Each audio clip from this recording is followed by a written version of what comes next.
everyone. My name is Minh Nguyen and I am with Liberty City. And today we are honored to feature two of our endorsed candidates for the Municipal Court in the general elections happening on November 4th, 2025, next Tuesday. So without further ado, please welcome Amanda Davison and Sherrie Cohen. Yay! Thank you. Thank you so much for being here today. We are with Amanda at her office on 13th and Race Street off of Chinatown, Philadelphia. And today we have an exclusive for you about their campaigns and their judicial philosophy and some juicy details about their lives. So I have some amazing questions. I hope you're ready for this incredible interview. And first off, I would like to say thank you to the board and members of Liberty City. Founded in 1994, Liberty City is a political action committee that empowers LGBTQ community members and our allies to help promote policies and initiatives and candidates for office that is in alignment with our objectives for the LGBTQ community and empowerment. So we are so honored that you participated in our endorsement process this year. We've been around, this is our 31st year in Philadelphia, and I have been with Liberty City for about 8 years, as a member and a board member, an executive team member, and also on the endorsement committee. And we have helped elect some of the most pivotal positions in City Hall, in the judiciary, and around the Commonwealth of Pennsylvania. So we are so excited that you were part of the process. We had a forum back in the primary elections. We had LGBTQ questionnaires, we had interviews, we had the LGBTQ bar crawl in the neighborhood, and we had a bunch of events and interactions with all of our candidates for the offices of the Court of Common Pleas, the Municipal Court, the District Attorney's Office, the City Controller's Office, and the Commonwealth Courts of Pennsylvania, as well as other offices and candidates for this year's general elections on November 4th. So what was that process like with our organization, Liberty City? How was the experience of participating in our endorsement process? Thank you. Thank you to Liberty City, and thank you to you, particularly Minh. I think you were the first person that I spoke to from Liberty City on the telephone when I had questions, and you were so outgoing and so welcoming, so I really appreciate that. Thank you so much. You're welcome. And I remember we got a questionnaire, and I sat down and I answered the questions, and I gave it a lot of thought, and I thought how much time and detail went into the questionnaire, and I really appreciated that. Awesome. Thank you so much. Sherrie, former member, a former board chair of Liberty City, so you know this organization very well. What was the process like this year as a candidate for our endorsement process? It was great, just the level of involvement from the LGBTQ community, the investment of energy by the board members and committee members, and I just love Liberty City's mission, which is to ask candidates questions regarding issues important to the LGBTQ plus community, and that is what's needed in the city, and Liberty City performs an essential role, and I'm grateful to you and to everyone in Liberty City for all that you do as volunteers every day. Thank you. We are honored that you came to our organization. And shout out to our board co-chairs, Rochelle Fortier, Greg Kravitz, and our endorsement chairs this year, our chairs Dustin Dove and Kathleen Padilla. They did an incredible job, and we had about 8 members in our endorsement committee. So we had lots of time to discuss all of the details of the questionnaires, performance in the forums, and other factors, recommendations by the bar, and other discovery materials. So we did a deep dive and investigation in the discovery to ensure that our recommendation slate that we presented to our general membership was going to be a viable endorsement slate. And then after the committee reviewed all of the information to produce the recommendation slate, our general membership was able to ratify, vote on and ratify the endorsement slate. So here we are in the general elections, 11 months after the initial process for this year's general elections. for the municipal courts and Court of Common Pleas, Commonwealth Court, District Attorney, and City Controller, as well as other row offices. So yeah, thank you so much. That's Liberty City. If you want to know more, www.libertycity.org. Now, let's get to know our candidates in this exclusive interview. So I will do my introduction of our first candidate, Amanda Davison. Democratic candidate for Philadelphia Municipal Court. Amanda was endorsed by Liberty City, endorsed by the Democratic City Committee, recommended by the Philadelphia Bar Association, a practicing attorney for 31 years, practicing criminal law, family law, and civil litigation. But you're only in your mid-30s. That's what they tell me. Amanda has concentrated on workers' compensation and personal injury over the past 20 years in Philadelphia County, Montgomery County, Delaware County, and Chester County. Amanda is an active member on the Temple Law Alumni Association. She's on the executive board, served as a co-chair of the Women's Leadership Initiative, where she planned educational and social programs for Temple Law alumni to support and mentor women lawyers and law students in and around Philadelphia. Amanda is active in the Philadelphia Bar Association, Randy's Law Society, Women in the Profession, Women's Rights Committee, served on the Lawyer Referral and Information Panel in past years. Amanda is committed to mentoring young law students and lawyers, believes mentoring is a necessary component of the professional responsibilities. She's raised 2 grown daughters, and she's very close with her immediate family, including her 82-year-old mom and sister, who have stood by her through thick and thin. Amanda has been incredibly influenced and guided by her late father, Barry Davison, and her paternal grandmother, Claire Davison, and her deceased uncle, Howard Davison, who encouraged Amanda and taught her the skills to be a successful lawyer and citizen. She's a member of the Shalom Synagogue. It's here, Road of Shalom. Road of Shalom Synagogue here in Philadelphia. Amanda, you're not doing enough. Wow, what a low propensity resume you have. Yeah, you need to try harder. I think so. No, thank you so much for all of your contributions to society and to the law profession here in Philadelphia, in the greater Philadelphia region and the suburban counties. Anything else to add to your background? How do you feel about all of your accomplishments over these last years and decades? Well, I know I graduated when I was 24 years old from Temple Law School in 1994, the same year that Liberty City was started. So that's fortuitous. And over the past 30 years, I've been so busy working, raising my kids, being a good mom, being a good daughter, and time has flown. And I am just so grateful that I've had the opportunity to be an attorney here in Philadelphia. And I'm just so much looking forward to becoming a judge and seeing where my future leads. It's just been incredible. And I'd say the best thing about being a lawyer and also running for a judge are just the wonderful people that I've met along the way. The people make all the difference to me. That's what I care about, and that's why I want to become a judge, so I can help the people of Philadelphia. Thank you so much. Incredible background.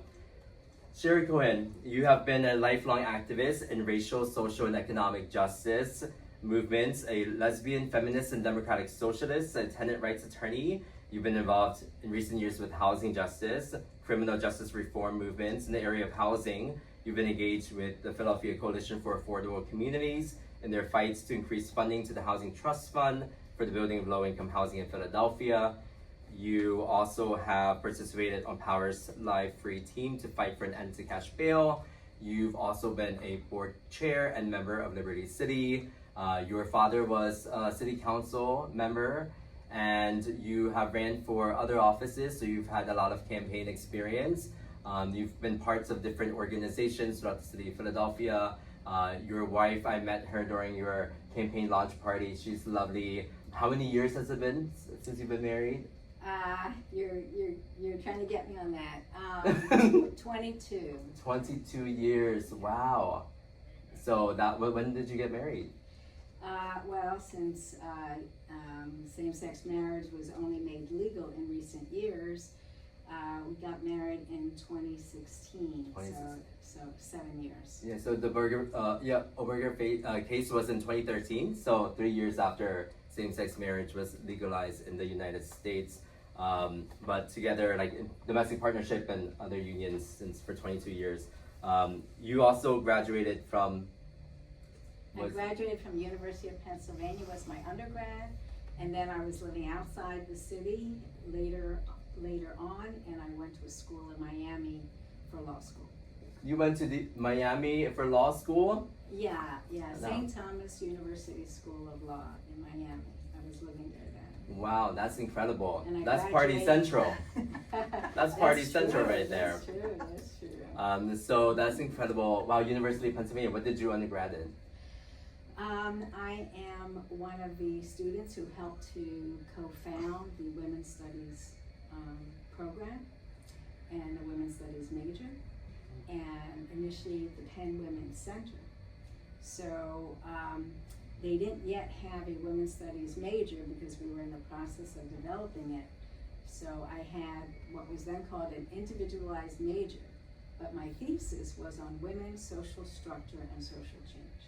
Wow, incredible. Yes. And so you've had this incredible experience over the last decades, also in different aspects of housing rights. What's the motivation for you to become a judge in the city of Philadelphia? And anything else you would like to share about your affiliations, partnerships, endorsements, etc.? Okay, thank you. Well, my motivation for myself, and I think for so many of us running, is our experience being before other judges and our experience in the court system and wanting to make the court system more fair. And with my background in tenant rights work, among other issues, but most recently I've been doing tenant rights, I'd like to see, the set of judges be more fair to tenants, as well as to landlords.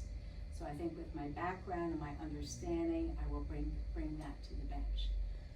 I've also been involved with the Philadelphia Bar Association over the years, former chair of the Civil Rights Committee for perhaps 6 years there.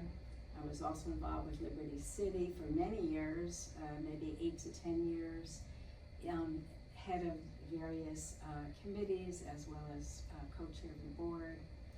And so many organizations around the city, from neighborhood groups to different activist groups. There was a coalition for essential services some years ago that was fighting for full funding for city services, and I was the chair of that organization. So I've been involved in a lot of city issues, and I think that also gives me an understanding of the people and the issues in the city and the need for change in all of our government, including our court system. Wow, thank you so much. And you brought up some equity within the judicial system. We'll talk about that very shortly. So who has been some of your mentors throughout your career, your biggest inspiration in the law field? Anyone in Philadelphia's judicial system that has inspired you in your careers? Oh my goodness, there's so many. I would like to mention Joanne Epps, who passed away. She was my evidence teacher. She became the provost of Temple University and then the acting president.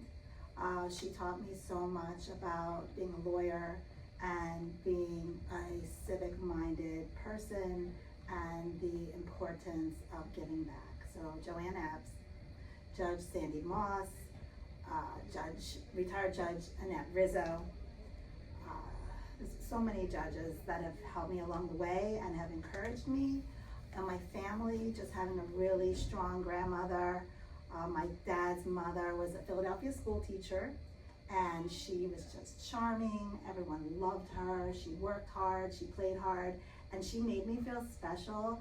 And I just think it's so important. If you have one person that believes in you in your life, it makes all the difference. And that is one of the things that I learned from my grandmother, and I try to do that for my kids. I try to do that for the people that I mentor, to make people feel special.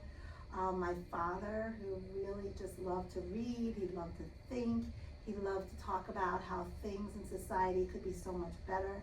He influenced me since I was 3 years old. Talked to me all the time about how we have the privilege to be here, and we have to give back and do as much as we can while we're on this earth. so that we leave it better than we find it. That was such a pervasive thought that I had, and my father and my mother put that in my mind. My uncle Howard was a lawyer. He was the first lawyer that I knew.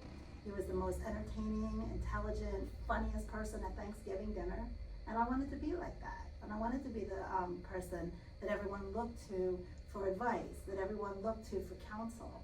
And that inspired me so much to want to pursue a legal career. I come from a long line of teachers. My mother, school teacher. Sister, school teacher. But my sister also directs shows, which is amazing. She puts on shows every year. And then my grandmother was a school teacher. So I come from this background where, you work hard, you study hard, you do your homework, nose to the grindstone, do what you're supposed to do. But at the same time, my family taught me to try harder, do more, and to, if I have a dream, to go for it. So I'm just so much in debt to both my family and then all of the friends, colleagues, and teachers that I had along the way. So everyone in your life, It's just every single Not- person she has met not- since she was born. No, Not every single person. Not every single person, but there's been so many, there really has. Thank you so much. Sherrie? Wow, how can I follow that? Well, I'm inspired by so many people who seek to make the world better in every area, whether it's in government, like our city government, whether it's in the courts, whether it's as lawyers, whether it's as activists.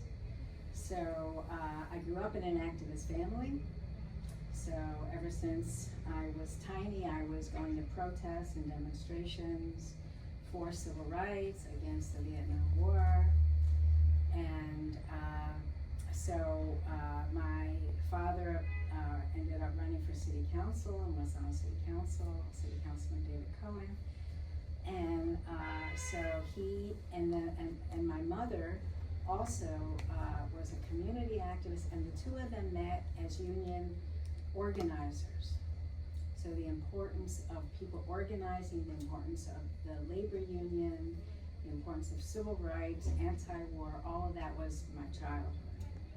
And that's all I've wanted to do, is continue following in that, in their footsteps, and in the movements for social justice, which I think is what brings real change to our society, including in our court system. Incredible. And this year, we spoke about your Dove protests back in college at University of Pennsylvania. This year is the 50th year anniversary of the end of the Vietnam War in 1975. So it's been 50 years since the end of the Vietnam War and the resettlement of Vietnamese Americans all throughout the world after the Boat People refugee crisis, when the South Vietnamese and others had to escape South Vietnam on fishing boats over in the ocean. So I was born in the second wave, was when I came to the United States after being on a transition camp in the Philippines. There was a volcano eruption. We had to evacuate. I was in a lighthouse in Pittsburgh. Yeah, so it took a lot for the Vietnamese community to get to this country and then evolved over the last generations. And here we are 50 years after the war, and the most brutal war that's killed over 1 million Vietnamese people. Agent Orange devastated our ecological landscape, and war is violence can only be solved through love and not war. And as we look at what's happening in the world around us, we must strive for peace and love. Yeah, so sometimes war is necessary. I'm just kidding, but thank you for doing all of the organizing and community work, especially around the Dove protests from the Vietnam War. Whatever that process was like, I'm sure it was like a very emotional process during that time. Thank you so much for sharing. Can you describe the LGBTQ community in Philadelphia? How has this community evolved throughout the years? What is your connection to the LGBTQ community in the city of Philadelphia? Well, I'd like to say that I have a lot of friends that are in the LGBTQ community. Starting with my uncle that I talked about, Howard Davidson. He was part of that community. And then as I got older, I went to school, I met people that were gay or were bi, and they were my friends. Much of my campaign managers and my team are part of the LGBT community, part of Liberty City. So I have friends, and I consider myself to be an ally of the LGBTQ community. I have a daughter who is trans. I have another daughter who is cis. So being an ally, being a parent of a trans daughter, I have an extra sensitivity to what trans people are going through, what they're living, what they're dealing with, particularly now at this time. And I've had multiple conversations with my trans daughter, and she has really sensitized me to the issues that face trans people, particularly in the criminal justice system, in housing, in employment, and in basically every aspect of life, what trans people have as challenges that people who are not trans don't even have to think about.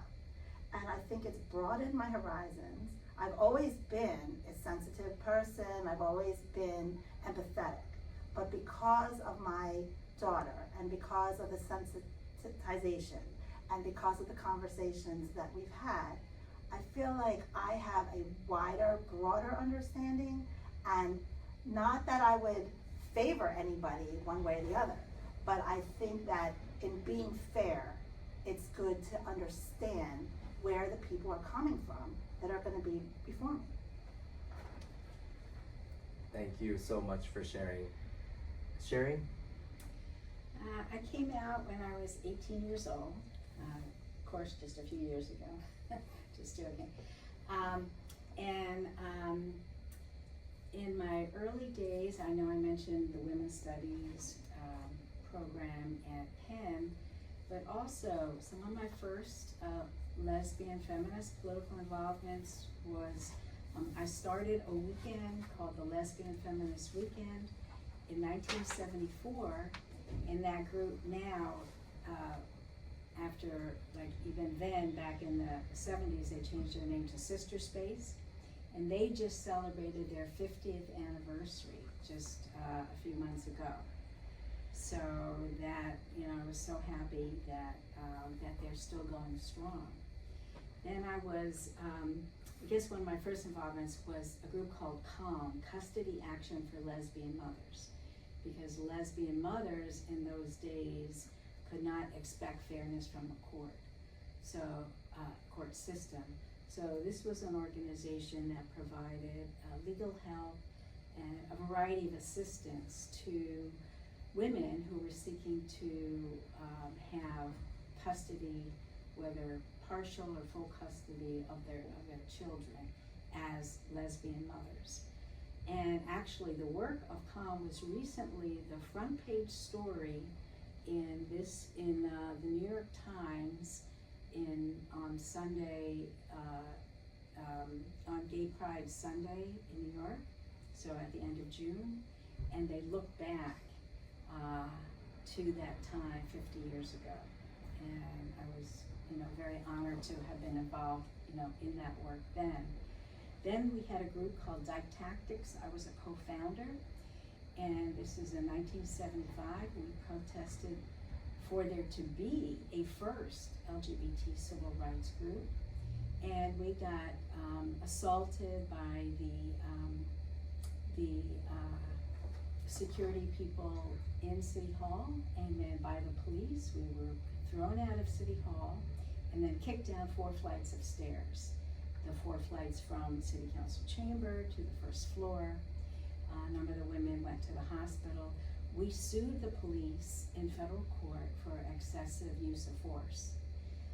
Even though we did not win the case, we brought a lot of attention to the issues and concerns of the LGBTQ plus community at that time, and we got a lot of press for that case, and it turned out that we were the first queer organization in the nation to sue the police for police brutality. So that is just some of my beginning, and then I was the first openly Democratic LGBT candidate for City Council in 2011, and the first then to be endorsed by the Democratic Party in 2015. And what can I say? It's my community. I love our people, and we have come far over the years, but we have so much further to go. If you look at all of the impacts, especially that our trans people are facing in the world today, being some of the prime targets of our current president. And just if you look at the people in our community who are poor, who are homeless, who are addicted to substances, we have so many challenges as a community. And I love when organizations like Liberty City and other groups lift up the most vulnerable people within our community. I second that. That is so true and so necessary. Yes, and I think this work highlights our commitment to bring marginalized communities out from the shadows of oppression and to shine upon them the light of justice. And I think that's beautiful what you have shared. Thank you for your commitment to the LGBTQ community and your involvement in all of your organizations and with your communities. So let's get to the meat of today. I think most people know judges if they're in the legal profession, if they're a lawyer, they're litigating cases, if they are in the world of politics and they love the judicial campaign experience, or if they've ever been in front of a judge. So there's limited kind of interactions, but judges are also human beings, and they're also very complex parts of this multifaceted, dynamic judicial infrastructure in the city of Philadelphia. So let's break it down. Okay, so we have the Supreme Court. So there's 9 of them in the United States. There's appellate courts around just different jurisdictions covering major parts of the United States of America. Each state has their own state Supreme Court. This year, we're also voting for the retention of 3 of the 5 Supreme Court justices in the Commonwealth of Pennsylvania. We have the Commonwealth Court, that there's an election going on between the 2 candidates. We endorse Judge Statasai. We also have in the city of Philadelphia, the Court of Common Pleas and the Municipal Court. So, without going into so much kind of technical details, what is the difference between the Municipal Court and the Court of Common Pleas? Could you give us an overview of our city's judicial system with those 2 courts, and then specifically with the Municipal Court where you are campaigning for? All right, so we're both candidates for the Municipal Court in Philadelphia. Municipal Court is ground zero, that's where you first come into the court system most of the time. And that, in the criminal side, that's where we have preliminary hearings and misdemeanor trials.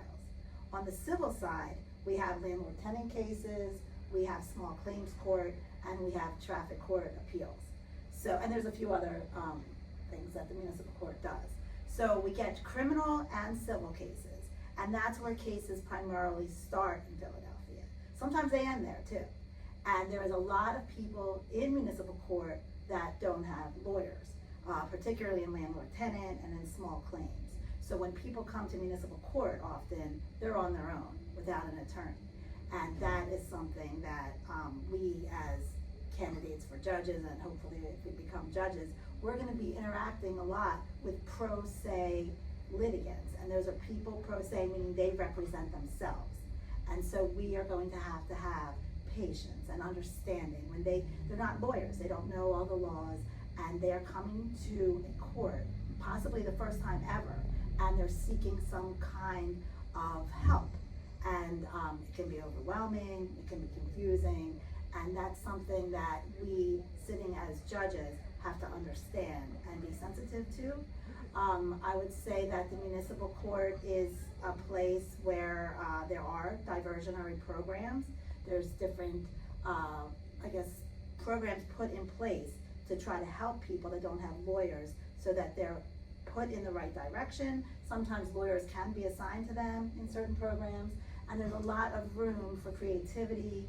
There's a lot of room for innovation, and that's one of the things that attracts me to the municipal court, because not only does it serve the public and serve the people of Philadelphia, but there's a lot of room to improve upon it. And I'm saying that in a good way, that that's a place where creative people can come up with different ideas on how to make things better. And that's why I was drawn to the municipal court.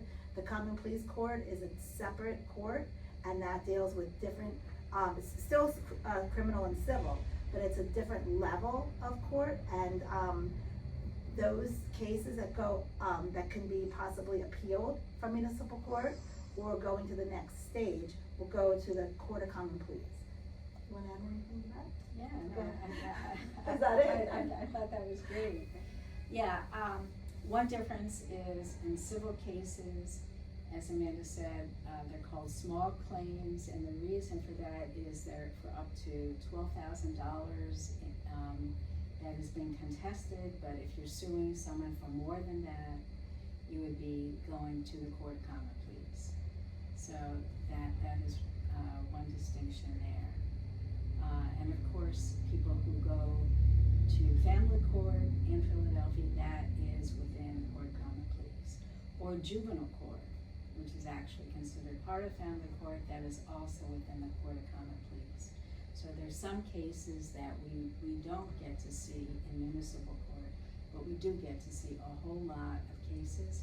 And I love what Amanda said, is that there's room for our creativity, and for our ability to reach out and be able to communicate with and support and provide the best assistance we can to people coming before us, because as she said, there are so many who come to municipal court without attorneys.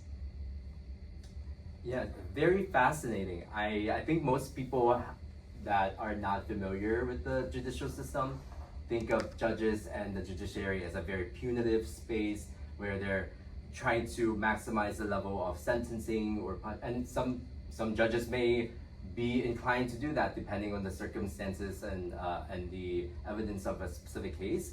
But I love that you use the word creativity and using all of the powers and resources of the judiciary in order to resolve a lot of these dynamic cases and issues between different parties or within families, using diversionary programming or other types of governmental assistance, judicial assistance in cases where there's pro se claimants. And so I think that's beautiful that you have that mentality to be also be punitive when it's necessary in those cases, but then also utilize other types of methodologies in order to resolve a lot of these cases, in order to improve the quality of life of those parties that are involved in the case, as well as the overall community in which they belong to. Yeah, I think that's really cool. And also the Court of Common Pleas, different level of court. Do you have intention, or is there a transition process for municipal court judges to eventually become Court of Common Pleas, or what's that kind of interrelationship like? So our term is for 6 years on the municipal court. So if we're elected, we'll serve for 6 years. I wanted to be a judge on the municipal court. I am so looking forward to it. So at this point in my career, that's what I'm focused on. If I decided at some point that I wanted to run for a different office, we could run for Court of Common Pleas, we could run for an appellate court. There's nothing stopping me from running for a different court, but I'm so much looking forward to the challenges of municipal court, and at this point I'm focusing on the next 6 years ahead of me and how I can help the citizens of Philadelphia in those 6 years. Yeah, just to follow up, it's not a transition period or process from one court to another. It's if you as a judge choose to run for another court, you're free to do so. But they are separate courts, and you know, and I also am excited about being on municipal court. As you were talking about diversionary programs, there's a very exciting program that Judge Stephanie Sawyer has in the Court of Common Pleas that I would like to help bring to municipal court. And her program is called Resource-Based Sentencing and Supervision. So as we were indicating, and this is in addition to existing diversionary programs for criminal court that already exist within municipal court, this is a program where she helps people in her court, in her criminal court, with other issues in their life to try to strengthen people's lives. So whether people might need help getting employment or housing, she has compiled a list of 400 resources. And while somebody is before her in a criminal case, this is post-sentencing, she will help provide them and will make calls from the bench and say, yes, there's somebody in my court now who is interested in becoming an entrepreneur. You have a new cohort, I understand, beginning in your program next month. Would you have room for this person who is in front of me right now? So she takes a very active role in providing further help to people beyond what people think of as a judge who is only there to make decisions. But I think, as Amanda says, we see our role in a broader way of how we can help people, even beyond the specific legal case that is in front of us, because we see the case as a person. There's a person in front of us, and maybe there are ways that we can help. And I'm also a strong believer in restorative justice, and this is something that has been done more with juveniles in our court system. And this is where there is an interaction between two or more people where a crime is alleged and somebody goes to court for that crime, but often there is somebody else harmed by the act that they're accused of. So this is a process where if people are willing, and through facilitators who are experts in restorative justice, they can meet in a restorative justice program to see if they can talk things through, if restitution is needed, how else a person who may have committed an act against another person, how they can make restitution. So that is a restorative justice program that is working in our city right now on the juvenile court level, that I would like to see if we can bring it to the misdemeanor level of municipal court. Y'all haven't even been elected yet, and y'all already have plans, already have program structures, you have, that's a lot of work when you have lots of caseloads. And you spoke a little bit about your judicial philosophy, which is great. Thank you for sharing. That was my next question, your judicial philosophy. I wanted to add one more thought. Along with creativity is to embrace technology and to make the courts as efficient as possible, to not have people sitting around for hours waiting for something to happen. The more that we can embrace technology and use these different things available to us to make the court system go smoother, to make sure that people are heard on the day that they're supposed to be heard. We have so many things available to us, and I know during COVID we did more things with Zoom. We figured out ways to do things, and I just think if we embrace that innovation and make sure that the municipal court is up to date. I mean, I remember the days when you had to fill it out on paper and there was 3 copies and you had to mail things. I mean, things are moving along so quickly with innovation and technology, and I hope that we can follow through in the courts to help the citizens of Philadelphia and to help the lawyers and to help all the judges. Amazing. So we have technological advancement, AI, diversionary programs, restorative justice, rehabilitative treatments, and programming, juvenile reimagining. So these are some of the nuances and the types of authority that you have, rather than just hearing a case and then making a decision and then moving on to the next one. There's lots of things behind the scenes that the citizens don't see, which is why I suggested there be a reality TV show, kind of like Law and Order Philadelphia. That would be so cool. He did suggest that. I know there's like a level of confidentiality and all of that, but I think that would be cool to have like the citizens see what happens behind the scenes. Like a Jersey Shore type of reality show. Oh, maybe not Jersey Shore, but yeah, I think people see Law and Order, and that's like a lot of people's reference for how the judicial system works, and also in cooperation with the law enforcement infrastructure in the city of Philadelphia. So very cool, very nuanced stuff that's happening here. I just want to follow up something you just said, man, if I may. The idea of a reality TV show, that's amazing. But also, there's groups in the city and elsewhere that focus on court watching. Groups that are very interested in encouraging the people of our city to become more familiar with our courts by attending court sessions, because most are open to the public every day.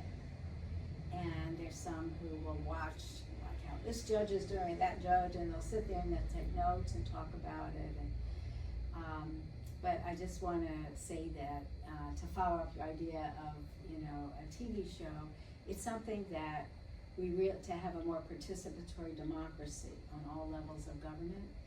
We need people to see that the courts are their court, or the people's should be and are the people's courts, and that people can come in and observe and see what they feel about the state of our justice in Philadelphia and ideas they may have that can help us improve our systems.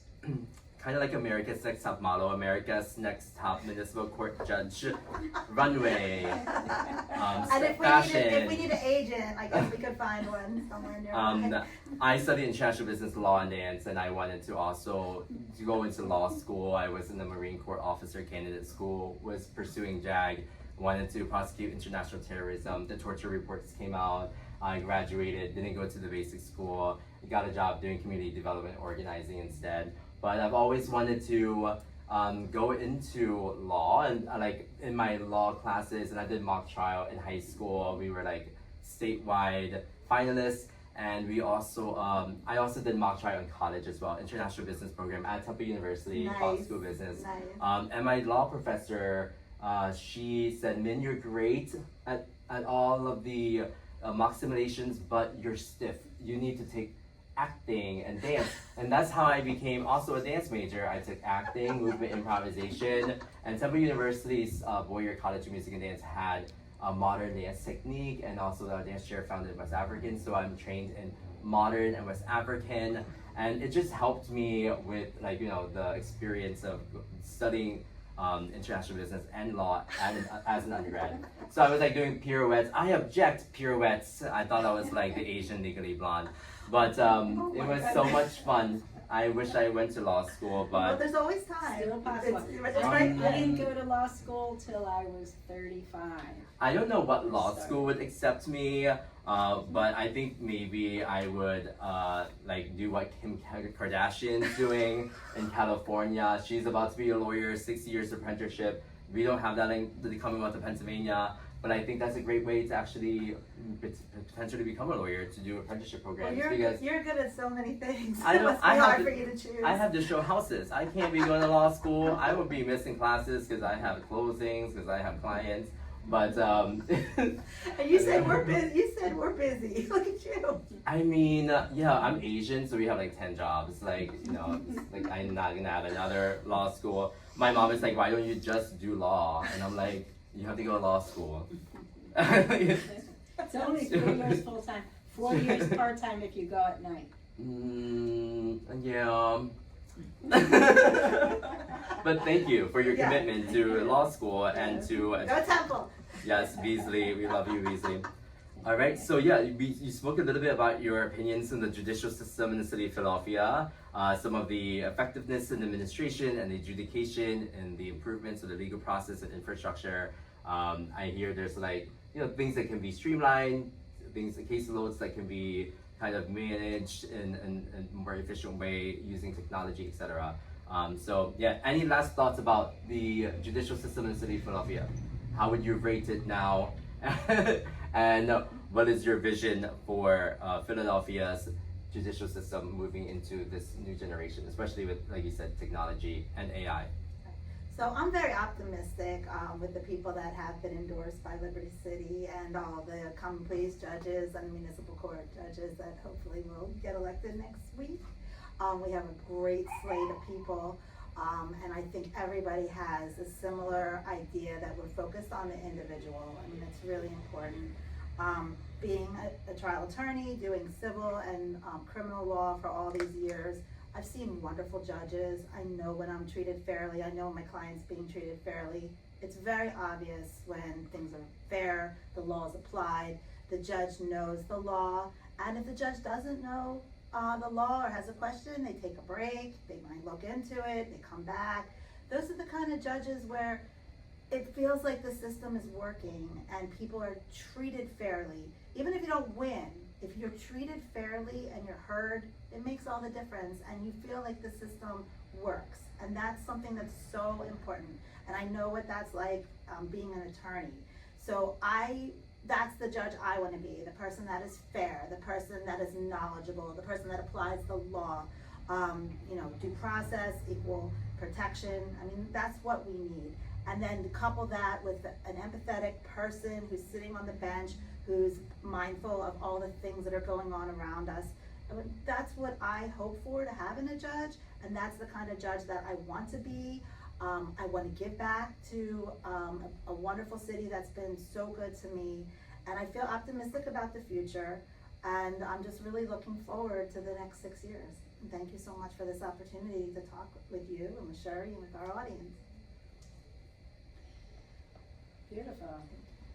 Just want to say that our criminal justice system in Philly and beyond Philly has often been known for a lot of anti-Black racism in the courts, and I think we need people coming in who recognize that and want to help change the system so that it is not as racist as it currently is. And as Amanda said, I think we have a lot of people coming in who have that attitude of wanting the courts to be more fair, more equitable,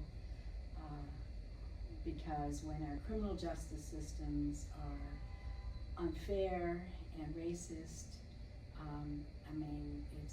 it just continues the heritage in this nation, beginning with the history of enslavement. And we have to do better, and I think many of us coming in now are committed to doing that, and I'm very much looking forward to being part of that. Yes, the representation matters, the diversification of judges that are entering into the field.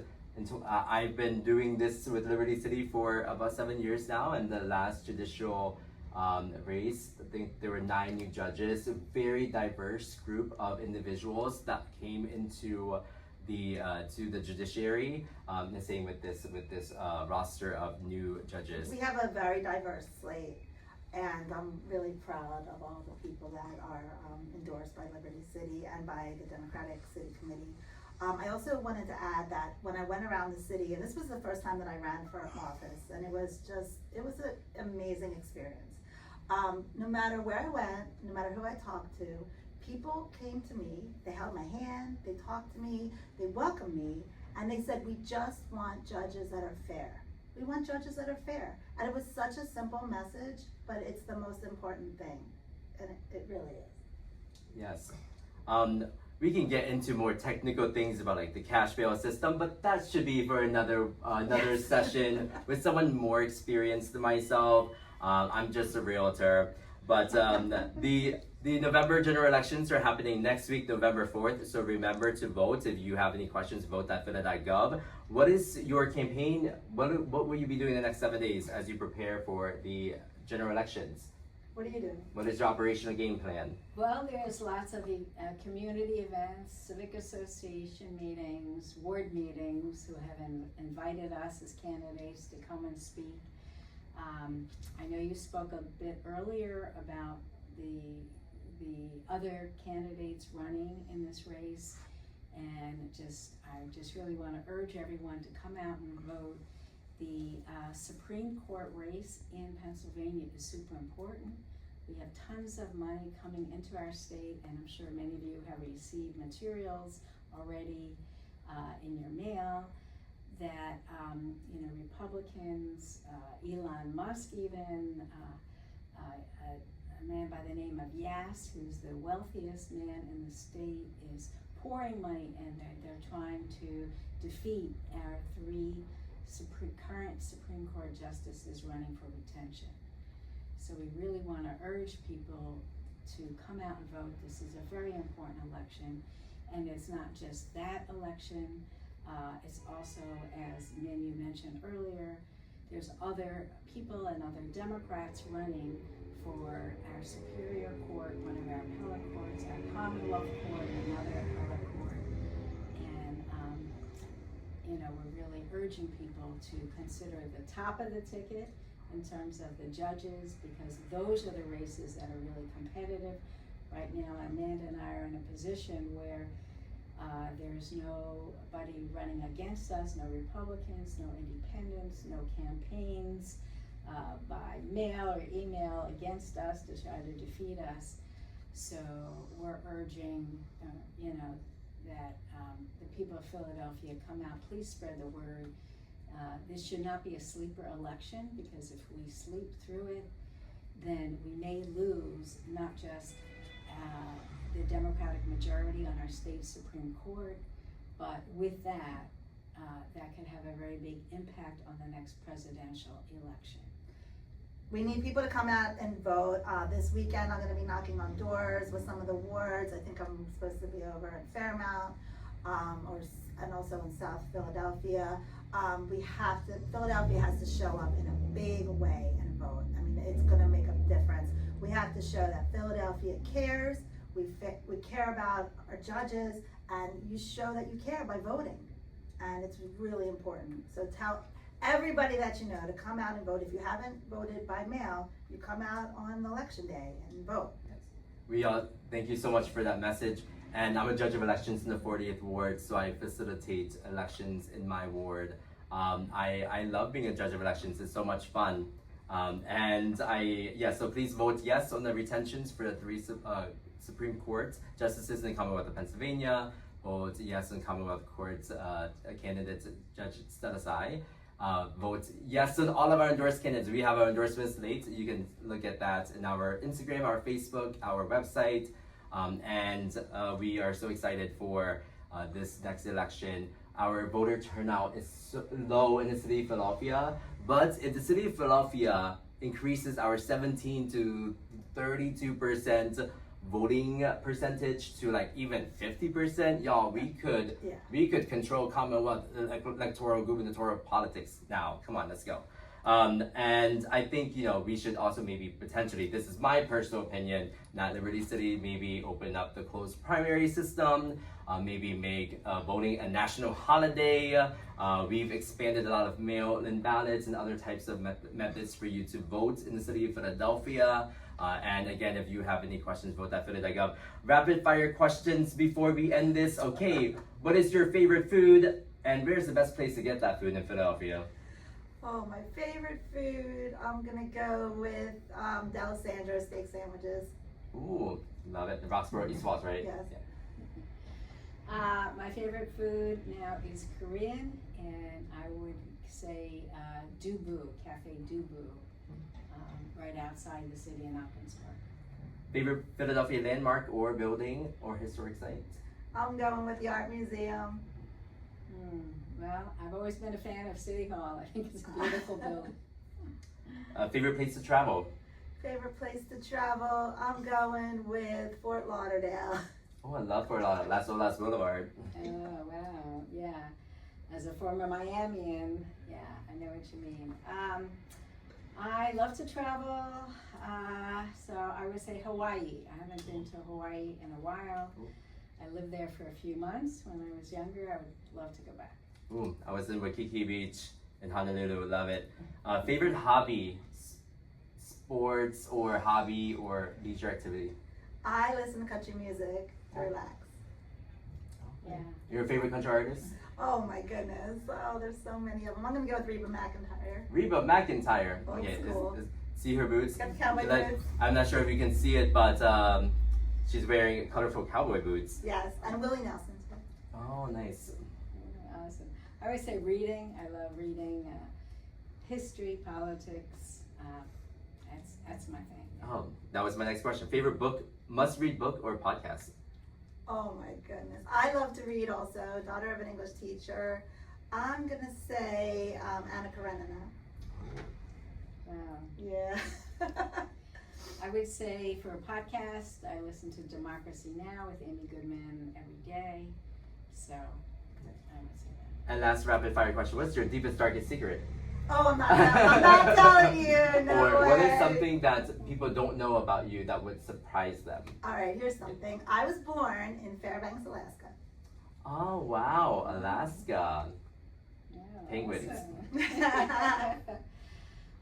To celebrate my 18th birthday, I jumped out of a plane. Oh my goodness. Oh, skydiving. Skydiving, Okay, yes. awesome. With a backpack and Yes, parachute. Okay. all of that. I wouldn't be surprised if Sherrie did it without, and then she just landed on a mountain somewhere, and then got up and was like, that was fun. Last Wait, how about you? my Tell us a secret. I am a USCA national tennis champion. I'm like the Asian Serena Williams. Yeah, so I love tennis, and I picked up pickleball. Oh, I'm killing everyone at the YMCA. So, I bet you are. your final message to voters. Please vote on election day. Make sure to come out, vote, tell everyone you know to vote, and thank you so much for your support. Similarly, I would say think of 3 friends, 3 family members who you think may not be coming out to vote. Remind them how important it is. We do not want to lose our state Supreme Court. It has national ramifications. Come out to vote this November 4th for the Democratic ticket at Liberty City Endorsements, including us. And thank you, Liberty City. Thank you, Min, Yes. so much. Thank you so much. This This I is hope great. I hope this was fun. Thank you so much for tuning in to Liberty City's exclusive interview with our 2 endorsed candidates for Municipal Court, Amanda Davison and Sherrie Cohen. Thank you so much. Round of applause and vote on November 4th, everyone.